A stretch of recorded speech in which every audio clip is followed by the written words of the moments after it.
अस्सलाम वालेकुम।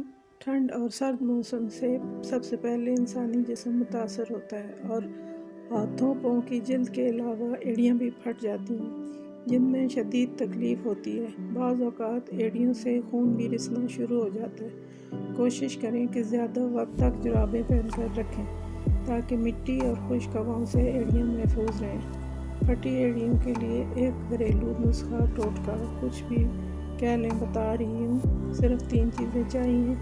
नंबर 1 सरसों का तेल 2 चम्मच। नंबर 2 मोमबत्ती को पिघलाकर 4 चम्मच। हल्दी आधी चाय की चम्मच।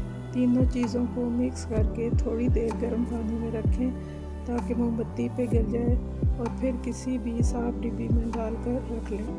रात को एड़ियों पर लगाकर ऊपर जराबें पहन लें। एड़ियाँ नरम मुलायम हो जाएंगी। मज़ीद ऐसी मालूमाती वीडियोस के लिए मेरे चैनल को लाइक और सब्सक्राइब करें।